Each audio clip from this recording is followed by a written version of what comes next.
Ladies and gentlemen, in this lecture I want to unfold the argument that we are reaching a critical and historical moment in the development of the global nuclear order. On the one hand, it's a moment of crisis because states are modernizing and expanding their nuclear arsenals, and institutions for the control of nuclear weapons are eroding, failing, or not materializing. On the other hand, it's a moment of catharsis. The Oxford English Dictionary defines catharsis as the release of pent-up emotions. In a common understanding of catharsis, this emotional release also leads to the transformation of a current condition. In the global nuclear order, we are currently witnessing a release of frustration, fear, and anger over decades of stalemate and injustice. This dissatisfaction is propelling a broad and diverse coalition of state and non-state actors, which has become known as the Humanitarian Initiative. A key point of my argument is that this initiative not only aspires a nuclear weapons ban as a new institution within the existing nuclear order, but it is also challenging the very foundations of this order. Before I focus on the two moments of crisis and catharsis in more detail, it is necessary to clarify this notion of a global nuclear order. This clarification is all the more justified because the label of a global nuclear order frequently appears in the debate about nuclear weapons and nuclear disarmament, but as a colleague at Oxford University, Nicola Hausberg, notes in a recent study, I quote, "It remains inadequately defined, rendering the term of a global nuclear order vague and open to contradictory definitions." So in my understanding, any political order, and for that matter also the global nuclear order, resembles an iceberg. Above the waterline, and therefore clearly visible, is the actual behavior of states. So this is the behavioral dimension of a political order, what we can see in everyday interactions between states. The waterline marks the distinction between this behavioral dimension and the institutional dimension of a political order. In other terms, below the waterline are the ordering principles that guide state behavior. Below the waterline, immediately below the waterline, but still in most parts visible, are the so-called secondary institutions. States consciously design these secondary institutions as elements of an order.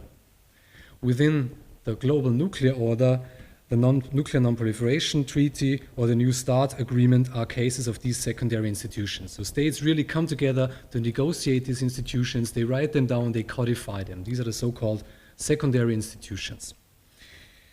Further down in the water, and therefore largely invisible, are primary institutions.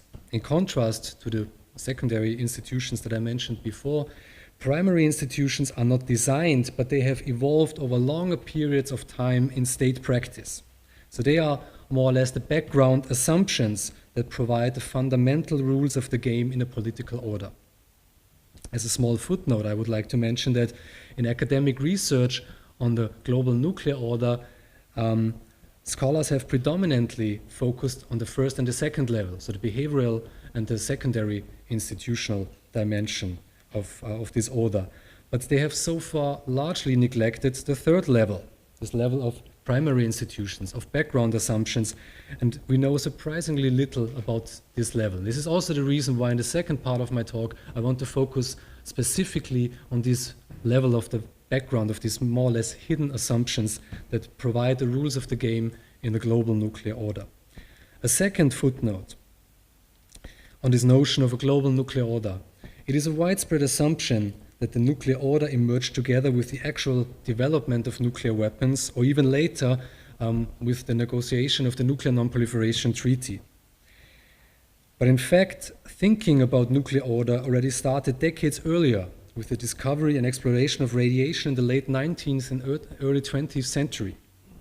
So a nice example in this context is a book by H.G. Wells called The World Set Free. Wells published this book in 1914, and in this book he describes atomic weapons, so the military use of nuclear energy. He describes large-scale destruction through the use of these weapons, and, which is very important for our topic today, He mentions the establishment of a world state as a political order for the prevention of another nuclear war. So thinking about nuclear order and this development of the nuclear order, also many of the background assumptions that we know today started way before the first nuclear weapon detonated in the desert of New Mexico. So after this brief introduction to the notion of political order and my understanding of the global nuclear order, I want to move on to this current moment of crisis within the global nuclear order. Ladies and gentlemen, a quick glance at the global stock of nuclear weapons shows that the aggregate number has decreased significantly from more than 70,000 in the mid-1980s to approximately 15,500 today. This rather positive picture changes, however, once we disaggregate these numbers, and in particular, once we take a look at what nuclear weapon states are planning for the future. The United States and Russia are obviously responsible for the largest share in nuclear reductions. But as you can see also on this slide, the arms reduction curve is leveling off, and both countries are planning or already implementing comprehensive modernization programs. I don't want to present you a very detailed overview. There are fascinating studies by my colleague at the Stockholm Peace Research Institute and also a colleague of the Federation of American Scientists, Hans Christensen. I can refer to all these sources, but I want to highlight only three key dimensions of these modernization programs, or three key elements. First of all, both countries, both the United States and Russia, seek to maintain a so-called triad of land-based, sea-based, and air-based nuclear weapons in the distant future, or for the foreseeable future, for the next decades.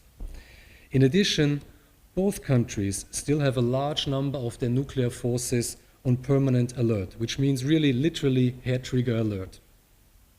And I hope maybe in the Q&A we can discuss really also the consequences of this permanent alert status. The fact that the US president only has between 12 or 15 minutes time to respond to a notification that there is incoming first strike. Second point I would like to emphasize. Russia focuses on missiles with multiple warheads to offset the United States' larger number of intercontinental ballistic missiles in the long run, and also to counter US missile defense efforts. The history of the Cold War shows that these multiple warheads have a large potential for escalating arms dynamics.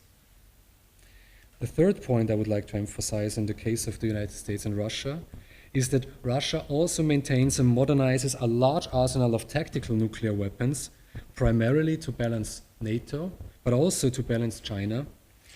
And in addition, there are reports that Russia is considering to lower the threshold for the use of tactical nuclear weapons, to use them really as battlefield weapons in a military sense.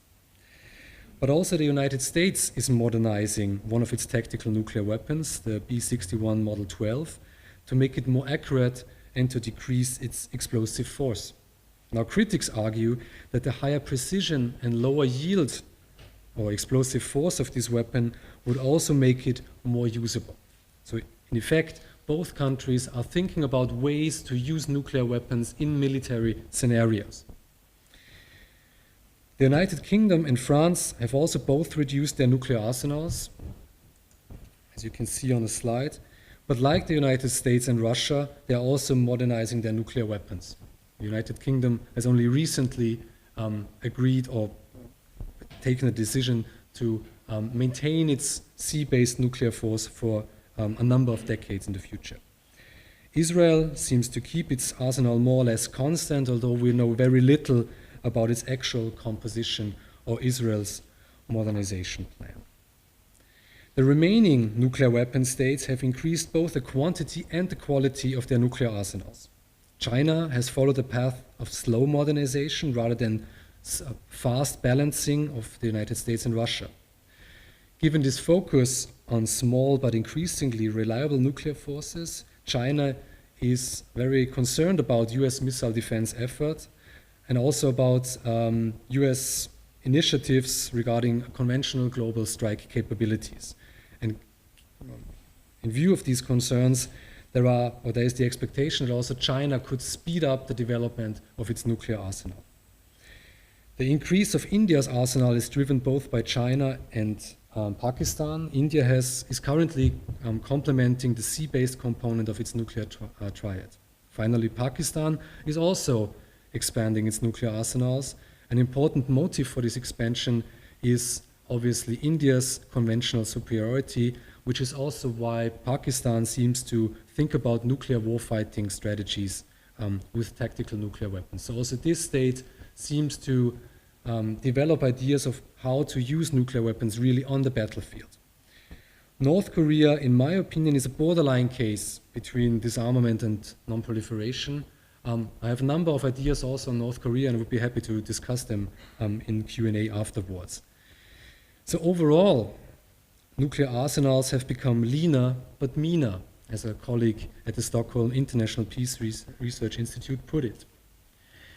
The second dimension of this current crisis is that the secondary institutions for the control of nuclear weapons are eroding, failing, or not materializing. So in the case of the United States and Russia, this erosion of the process and institutions of nuclear arms control is not a recent development, but already has a long history. One of the first symptoms of this erosion was the protected ratification and eventual failure of the START II arms reduction agreement in the 1990s and early 2000s. The erosion reached a first climax in 2001 when the United States withdrew from the ABM Treaty, which had been a pillar of US-Russian arms control since the 1960s. But also the Strategic Offensive Reductions Treaty was another symptom of this erosion, given its dramatic lack of substance. At the present moment, this erosion of arms control between the United States and Russia is expanding further and at a faster rate. In early October, as many of you might know, Russia suspended the plutonium management and disposition agreement, partly as a reaction to changing US practices in plutonium disposition, partly as a reaction to US policies vis-à-vis Russia. The United States and Russia have also traded accusations about violations of the Intermediate Range Nuclear Forces Treaty, the INF Treaty. This treaty prohibits missiles and land-based cruise missiles with ranges between 500 and 5,500 kilometers and was considered by many as the great achievement of nuclear arms control. For Russia, this treaty has long been problematic because it faces countries on its southern flank that invest heavily in missiles with ranges between 500 and 5,500 kilometers. And there have been many accusations that Russia is more or less secretly developing a cruise missile that is within these prohibited ranges. Beyond the INF Treaty and the Plutonium Management Agreement, there is also increasing pressure on strategic arms control, and this new START agreement, which was an attempt to revive this traditional process of strategic arms reduction between the United States and Russia. As Mikhail Gorbachev emphatically said 2 weeks ago, I quote, "The worst thing that has happened over the past few years is the collapse of trust between the major powers." End of quote. As the Cold War clearly demonstrated, trust is the fundamental precondition for arms control. And what we currently see is that in both countries, skepticism regarding the necessity and feasibility of bilateral arms control is increasing. And in my perspective, even more worrisome, I think what we see is also an erosion of fundamental assumptions of arms control. Assumptions about arms control creating strategic stability. I think this is also slowly but steadily eroding. And I think this is even more worrisome than this erosion of trust that we see between the two great powers, between the United States and Russia. Finally, as a footnote, I think we should also watch the Open Skies Treaty, which was a landmark agreement for confidence building and verification. And recently, the United States and Russia have also started to trade accusations in this context of the Open Skies Treaty. So this could be another treaty that could be endangered by this developments or this erosion of arms control that we see. So the bottom line of this interplay between force modernization and institutional erosion is that we are approaching an intensifying arms dynamic between the United States and Russia. While institutions for the control of nuclear weapons have eroded, in this case of the US and Russia, they have failed or not materialized in many other cases. I don't have the time to go into very much detail here, but let me just briefly mention the following cases. First of all, there is no meaningful confidence building or arms control between India and Pakistan, which is very troublesome given the history of cross-border conflicts between the two countries. There have been certain attempts to establish confidence-building measures in this context, but as of today, we see no really substantial and sustainable arms control process between these two countries. Second point, the Conference on Disarmament has so far failed in advancing the agenda of disarmament. In this context, also the Fissile Material Cutoff Treaty has so far not materialized. So the Conference on Disarmament was conceived or intended as the central institution for the promotion of global nuclear disarmament. What we see in this context is actually a decades-long failure, stalemate. Nothing happens there. Nothing substantial happens there. And finally, another example is that negotiations on a nuclear weapons free zone in the Middle East have stalled.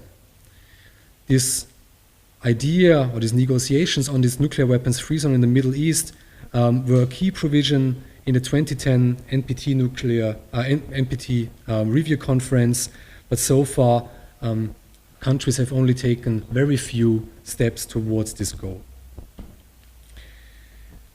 So as I mentioned at the beginning of my talk, the fear, frustration and anger about this crisis, about this stalemate and injustice within the global nuclear order has propelled the development of the so-called Humanitarian Initiative. This initiative has been fairly successful by a number of standards. 127 states have endorsed the so-called Austrian Pledge or the Humanitarian Pledge to close the legal gap on nuclear weapons. Large majorities of states have adopted a series of resolutions in the General Assembly that promote the agenda of the Humanitarian Initiative. And together with a coalition of states, Austria has recently introduced a draft resolution on talks about a nuclear weapons ban. And this is a significant step towards the development of a ban treaty. Now let me touch very briefly on the factors that have contributed to the success of the Humanitarian Initiative. In my view, is a combination of at least three factors, and I've tried to illustrate it in this slide. I hope you can read it at the back of the room. So beyond the nuclear order, I think one of the key factors that has facilitated the success of the Humanitarian Initiative is the growing impact of humanitarian concerns, and especially the process leading to a number of conventions, for example, and in particular, the Landmine Convention and the Convention on Cluster Munitions.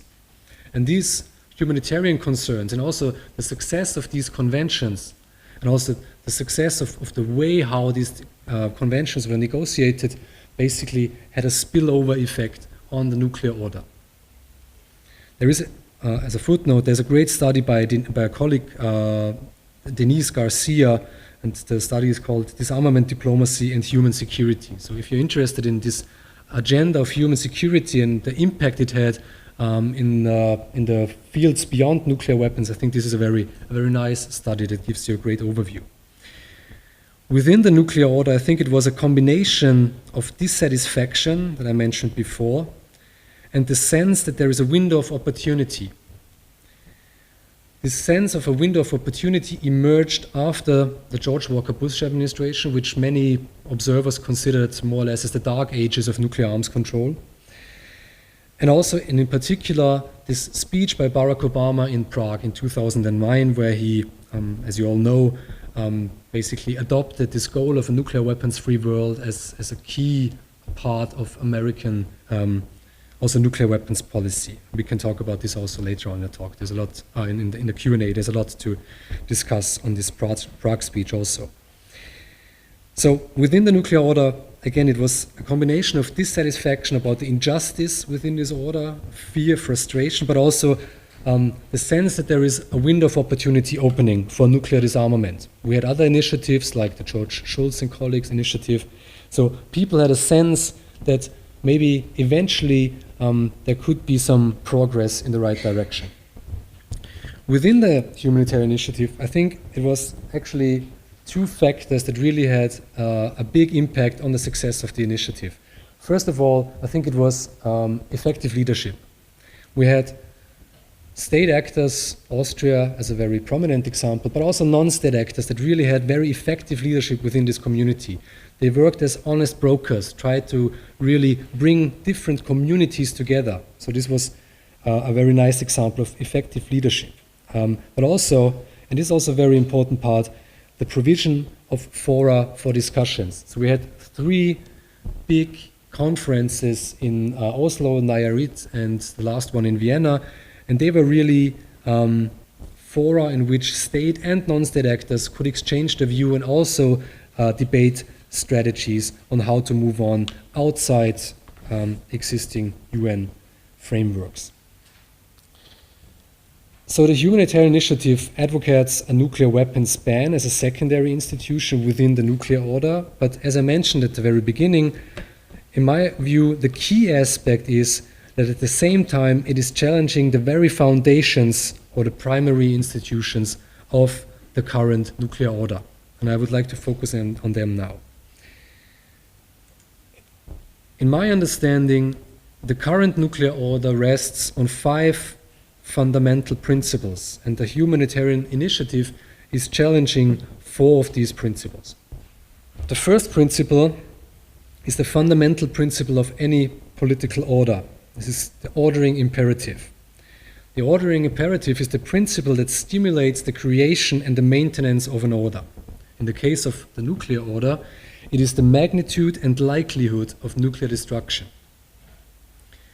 Nuclear weapons are obviously very destructive, and the more actors possess them, the more likely they will cause destruction. So this is a fundamental assumption that you can see also built in the preambular clause of the Nuclear Non-Proliferation Treaty.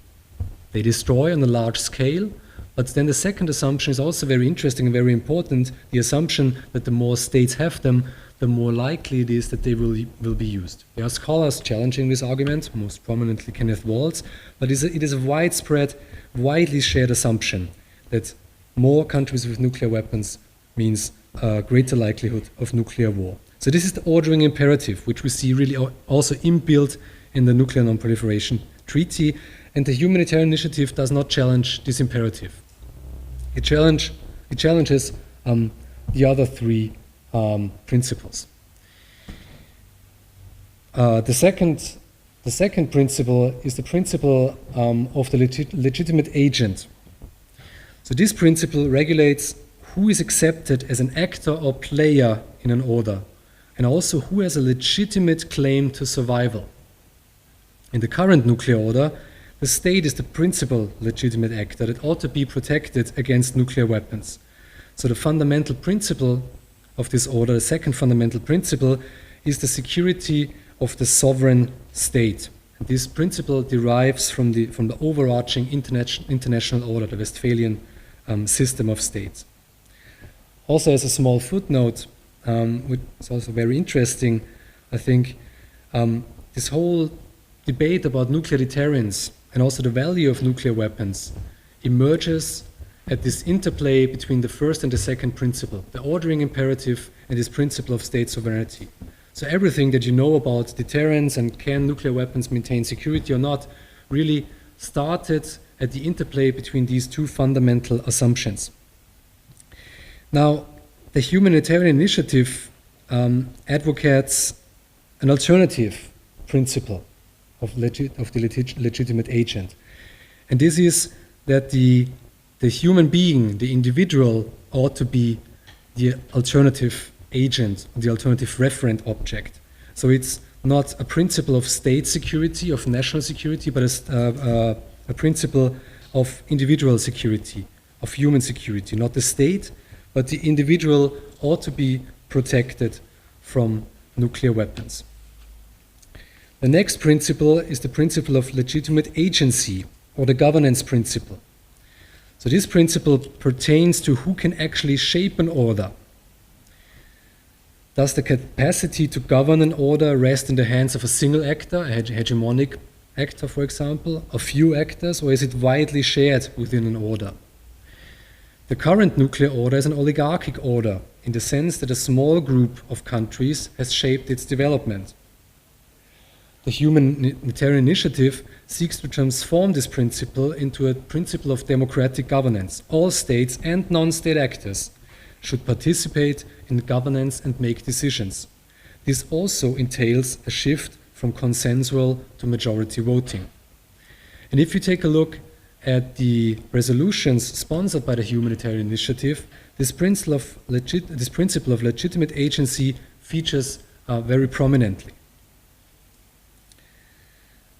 The last principle is the principle of legitimate epistemology.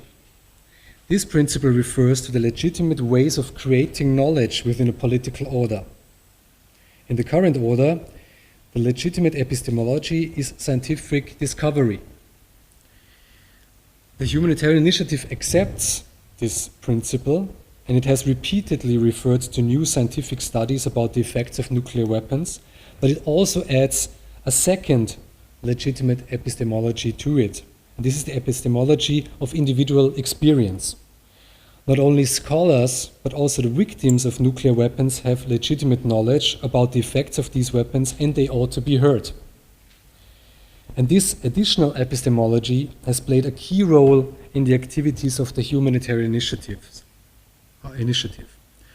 Survivors of Hiroshima and Nagasaki and victims of nuclear tests have shared their experiences with the short and long-term consequences of nuclear weapons. Also, the Humanitarian Initiative has contrasted this type of first-hand knowledge with abstract theories of nuclear deterrence. Ladies and gentlemen, I will end my talk with only 3 brief thoughts on the future of the nuclear order. First, I think we have to be aware that this moment of catharsis is not only about the creation of a new treaty. Above all, it's an encounter between 2 fundamentally different and incommensurate ways of understanding nuclear weapons. In a sense, these 2 ways are like alternative paradigms. So there's a big risk that actors in the nuclear order talk past each other and thus deepen splits within the nuclear order and aggravate the current crisis even further. Second, a deepening of gaps between the Humanitarian Initiative and others would be a missed opportunity, in my view. Because although the 2 views or the two understandings of nuclear weapons are incommensurate, their respective pathways towards nuclear disarmament are not. They are compatible.